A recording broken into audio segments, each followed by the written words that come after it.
Hello, everybody. This is Jaylee from Jaylee Ministries, and I am here on the live to speak with you today in our morning outpour.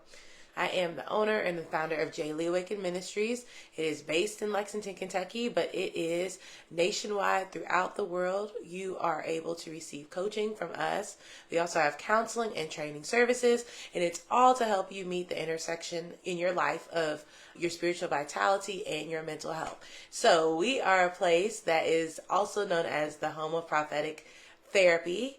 And so we offer prophetic therapy in the form of coaching and counseling services. All right, so we do our morning outpour devotionals as a way to keep your spiritual vitality strong.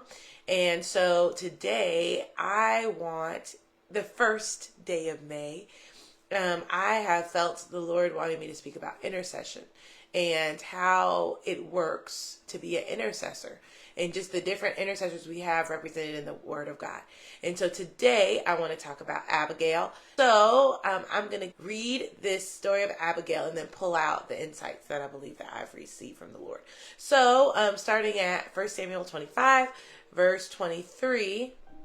Let me go to ESV this time. Okay, 1 Samuel 25. David and Abigail. So we're looking at getting into verse 2. And there was a man in Maon whose business was in Carmel. The man was very rich. He had 3,000 sheep. 3,000 sheep and 1,000 goats. He was shearing his sheep in Carmel. Okay, so this was sheep shearing time, which is a celebration time. Now the name of the man was Nabal, and the name of his wife, beautiful woman, Abigail. The woman was discerning and beautiful, but the man was harsh and badly behaved. He was a Calebite. David heard in the wilderness that Nabal was shearing his sheep. And David's thoughts are going. So David sent 10 young men, and David said to the young men, "Go up to Carmel and go to Nabal and greet him in my name. And thus you shall greet him, peace be to you, and peace be to your family, and peace be to all that you have. I hear that you have shearers.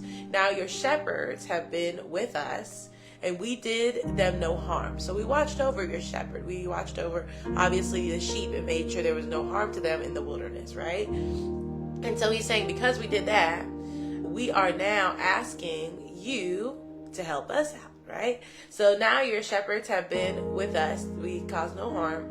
And then verse 8, ask your young men and they will tell you we did not harm your shepherds. Therefore, let my young men find favor in your eyes. For we come on a feast day. This is a feast day. It's a celebration. It's a time where you have more than enough.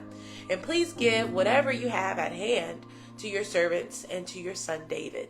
And so David is asking for provision, resources, because he knows that this is a time where there is a celebration, there is more than enough, there's abundance. And so he's saying, because of how we treated your family, your servants, please treat us. When David's young men came, they said all this to Nabal in the name of David, and then they waited. And Nabal answered David's servants, "Who is David? Who is the son of Jesse? There are many servants these days who are just breaking away from their masters. Shall I take my bread and my water and my meat that I have killed for my shearers and give it to men who come from I don't know where?" So David's young men turned away and came back and told him all this. And David said to his men, "Every man strap on his sword." And every man of them strapped on his sword. David also strapped on his sword, and about 400 men went up after David, while 200 remained with the baggage. So 200 stayed with the baggage, and David took 400 men to go beat Nabal's behind. Okay, that's what's happening in my words. Verse 14, but one of the young men told Abigail, Nabal's wife. These are his shepherds, his people, Nabal's servants. They pulled Abigail to the side and said, "Abigail, now," they said, "Behold, David sent messengers out of the wilderness to greet our master, Nabal. And he railed at them. He belittled them. He berated them." Verse 15, and yet the men were very good to us. They watched over our sheep. They were great shepherds that watched over us. And we suffered no harm being with them. And we did not miss anything when we were in the fields, as long as we went with them. These shepherds were overlooked, they were watched over, but there was nothing stolen from them. Okay, so with all these men, David's men, they could have had things stolen. If these were bad men, seeking to do them harm, they could have been in a place of vulnerability, because all they had, their sheep with shepherds, with sheep. That's basically what they are. And so the men were just saying, these men were good to us. They watched over us and they didn't take from us. He even went this far. The servant said, they were a wall to us, both by night and by day. They hedged us in, all the while we were with them keeping the sheep. Verse 17, now therefore know this and consider what you should do. For harm is determined against our master and against all his house. And he is such a worthless man that one cannot speak to him. So the servant is telling Abigail, now you know how your husband is. He's crazy. He's worthless. He berates people. He's hateful. He's entitled. He's maybe a narcissist. He thinks too highly of himself. He is all about himself and no one else. And Abigail is obviously listening to this because she knows how her husband is. Okay, so she's lived years and years with this man that is probably hateful, probably abusive, probably verbally, and I don't know, physically. But he has gotten a title of being not a good man, a worthless man. Okay, so verse 18, we can fill in the blank with what that looks like, even today's terms. What kind of man would get that kind of image? All right. So verse 18, then Abigail made haste and took 200 loaves. Think about what she did. She got 200 loaves, 2 skins of wine, and 5 sheep already prepared, and 5 seahs of parched grain. So 5 big bags of parched grain, and 100 clusters of raisins, and 200 cakes of fig, and laid them on donkeys. And verse 19, and she said to her young men, go on before me, behold, I come after you. So go on before me with the items to give to David and his men. But she did not tell her husband Nabal. She didn't tell him of any of this that was happening, that she was doing behind the scenes. She was interceding for her family, and she was making sure that they were good. So Nabal, he's celebrating, he's with the shearers, he's with the shepherds and all the people, and he does not even know that his life is being spared right now, or that his wife is on mission to make sure that their whole household, everyone that is attached to them, is safe. Nabal does not know about Abigail's intercession right here. Verse 20, and as she rode on the donkey and came down under cover of the mountain, behold, David and his men came down toward her, and she met them. Now David had said, surely in vain have I guarded all that this fellow has in the wilderness, so that nothing was missed of all that belonged to him, and he has returned me evil for good. So David is saying, I can't believe this fool, and why he is being so hateful and harsh and not giving me any resource or any provision after what we did for this man and his people in the wilderness. We are gonna make him pay, right? Verse 22, God do so to the enemies of David, and more also, if by morning I leave so much as one male of all who belong to him. So David is saying, I'm taking all the men out. All the men are getting taken out. It's going to be bloodshed. I've got my 400 men behind me, and we're taking care of this fool and his people. Okay. Verse 23, when Abigail saw David, she hurried and got down from her donkey and fell before David on her face and bowed to the ground. She fell at his feet and said, on me alone, my Lord, be the guilt. She says, take upon me all that my husband has done to you, all the hate and the harshness that he gave you, put it upon me, my Lord. So she is truly being an intercessor for her household. She's saying, put all that harshness on me so that my household can live and thrive and be well. And so verse 25, that's my child, and he is wanting me right now, I think. Verse 25, let not my Lord regard this worthless fellow, Nabal. For as his name is, so he is. So Nabal, meaning fool. His name means fool. And she's saying his name is what he is. He's a foolish man, a man of great folly. But I, your servant, this is Abigail, did not see the young men of my Lord whom you sent. Now then, my Lord, as the Lord lives and as your soul lives, because the Lord has restrained you from blood guilt and from saving with your own hand, now then, let your enemies and those who seek to do evil to my Lord be as Nabal.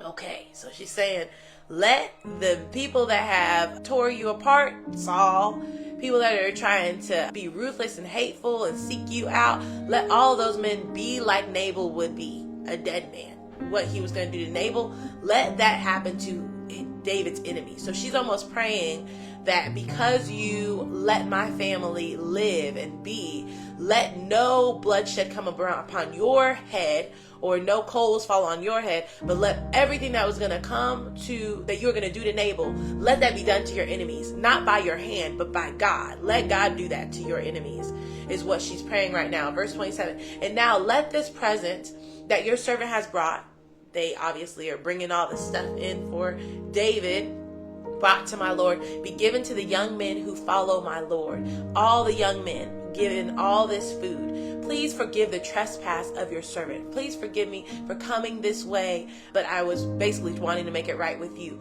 For the Lord will certainly make my Lord a sure house. She's saying, my Lord, this is David, because my Lord is fighting the battles of the Lord, and evil shall not be found in you as long as you live. She's prophesying to him that he is going to have a good life, a mighty life, a life of graciousness and favor from the Lord. If men rise up to pursue you, she's saying, they rise up to pursue you and to seek your life, the life of my Lord shall be bound in the bundle of the living in the care of the Lord your God. And the lives of your enemies he shall sling out as from the hollow of a sling. And when the Lord has done to my Lord according to all the good that he has spoken concerning you, and has appointed you prince over Israel, she is prophesying now. She's saying, you will be the king over Israel. My Lord shall have no cause of grief or pangs of conscience for having shed blood without cause, or for my Lord working salvation himself.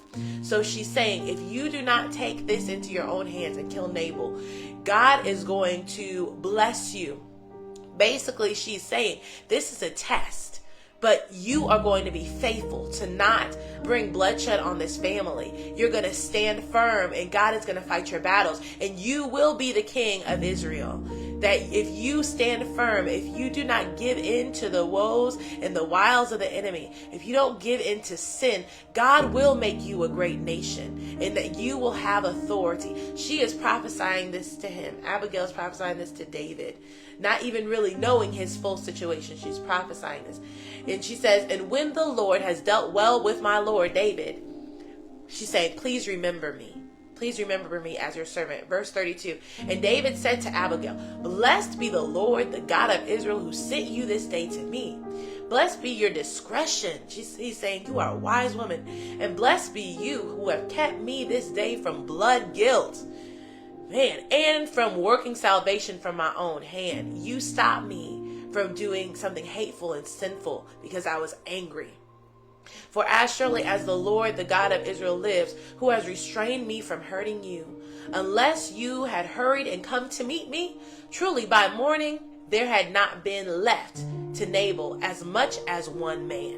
He's saying, I would have taken out every man on your property, in your territory. All of that blood would have been on my hands. And he says, thank you for saving your people and saving me from making an awful decision out of anger. Then David received from her hand what she had brought him. And he said to her, go up in peace to your house. See, I have obeyed your voice and I have granted your petition.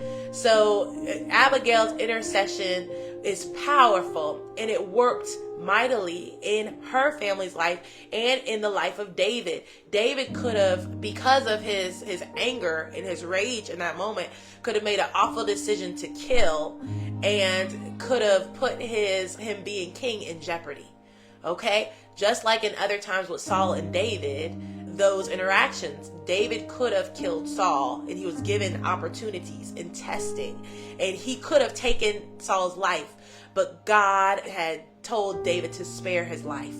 Okay? And so that's what's happening with Nabal. He's angry. He's once again frustrated because there's somebody that's doing harm to him, that is saying, I don't care who you are. I don't care if you have been anointed as king. It doesn't matter to me. I'm not giving you anything. David's like, I feel like David's probably saying, this is the last straw, last person that's going to tell me that I'm not important and that I am not the anointed of God. I'm about to take him out. And God sent Abigail to intercede so that David would not have that bloodshed on his hands, okay? And that his position as king would still be able to happen. So verse 36, this is interesting. It's very interesting. Verse 36, and Abigail came to Nabal, and behold, he was holding a feast in his house, celebrating like the feast of a king. And Nabal's heart was merry with him, for he was very drunk. So she told him nothing at all until the morning light. She didn't tell him that he almost died. She didn't tell him that there was this man with 400 men that was coming after him, and he was as good as dead. She didn't tell him that. She let him have a good party and enjoy. After she did all that work, she said, you know what? I'll tell him in the morning. When the wine had gone out of Nabal, so when Nabal was sober, his wife told him these things, and his heart died within him, and he became as a stone. And about 10 days later, the Lord struck Nabal, and Nabal died. 10 days later. Okay? So, because of Nabal's selfishness, hatefulness, entitlement, even knowing a little more about him, we might say even narcissism, him just being so focused on himself in all kind of things. He fits that description of an intimate partner, violent perpetrator. Anyway, we don't know that for sure. But anyway, so verse 39 happens. When David heard that Nabal was dead, he said, blessed be the Lord who has avenged the insult I received at the hand of this foul man Nabal, and has kept back his servant from wrongdoing. The Lord has returned the evil of Nabal on his head. Okay, so exactly what Abigail said would happen, God did. God put David's enemies, silenced them. Okay, silenced them. And Nabal was one of those. When the servants of David came to Abigail at Carmel, David asked Abigail to be his wife. That's what happens. David asked Abigail to be his wife. This wise woman, this woman that interceded, intercepted, and was a great intercessor in this situation. This prophetic woman, David says, I want you to be my wife. And she becomes the king, or one of the queens of Israel. And so we see this interaction, and this intercessor of Abigail is connected to a man that is foolish, hateful, nasty. And she continues to play her role of trying to mediate and intercede. And the Lord blesses her and favors her because of her role that she played. And she gets the benefits of being a queen when she was just this foul man's wife, seeking to make things better when he messed things up. And so I love this story. A lot of people know about Esther, but don't really know about Abigail. And we named our daughter Abigail after this woman because her story is profound and important. And it really speaks to having people in our life that will say, don't take an eye for an eye. Don't just be hateful because they're hateful. Don't do tit for tat. But I'm praying that you can rise above, and in the power and in the strength of God, that you can, instead of being hateful and nasty like them, that you could do something different and make a different choice so that God would be glorified and that blood would not be upon your hands. And so that was her word to David. And by her being faithful, and we can even see in her life with her own husband Nabal, how many times did she bite her tongue? How many times did she have to mediate and make things better once he messed things up? And so in the background, she is playing this role of saying, I want to make sure that people are blessed and honored and favored and loved. And people may not see the importance of her role as she has been married to this man. Okay, they might just see him as a fool and maybe even see her as, man, she has to be connected to this fool. But she was an intercessor for Nabal, probably for years, mediating things. And God promoted her and gave her the benefits of being a godly woman. Regardless of where you are as a godly man or a godly woman, if you are in a workplace with a manager that is like a Saul character, a controlling person, a hateful person, or maybe you have family members that are hateful or nasty or just always seeking to tear you down or gossip about you or be hateful, remember the story of Abigail. Remember even David and him not taking that blood upon his hands to kill Saul. all those times that he had the opportunity, and how God opened up the windows of heaven and blessed David to be the king of Israel, just like God said that he would. It took years. It was tumultuous. It was turbulent, but God kept his word to David. God crowned him as king, just like he said he would. And Abigail continuing to be the mediator and that intercessor, God gave her the benefits of her being faithful, even to a man that was evil and hateful and violent towards her. And so I give you this word today to remind you that God is for his people, and God is watching over what you're seeing, and that God will continue to move on your behalf, regardless of who is connected to you, regardless of who seems to have the power in your life. Remember that God is for you, and if God is for you, who in the world, who could be against you and stop the hand of God upon your life? And so I just want to encourage you and just share this beautiful story of intercession with you. And so if you're having a hard time, if someone is controlling and hateful, and you have to stay connected because it's a business situation or a contractual situation, I just want you to pray about the Abigail in this story and see if you are being given the opportunity to be like an Abigail where you are. Sometimes God will use you as an intercessor to promote you in your life. As you're going through this turbulence, remember that as an intercessor, you will receive promotion and benefits from being that person that Obama's wife said, when they go low, we go high. It's a similar situation where she is taking Abigail and David. They are taking the high road, the narrow road of heaven, and allowing the Lord to do the heavy lifting of their adversaries and their enemies. And so let's be reminded today to do that where we are. I love you all. I pray God's blessing over your life as you go up on this Wednesday, the first day of May. I pray the blessing of the Lord upon this day of May, and that God would just already start to shower you with blessing and with favor that you didn't see coming. I woke up to emails today of blessing, and I pray that over you now, that you would receive blessing, and even that God will open up doors that you didn't see opening for you, that God would give you more in your hands than you have today, even by the end of the day on this May 1st. In Jesus' name we pray.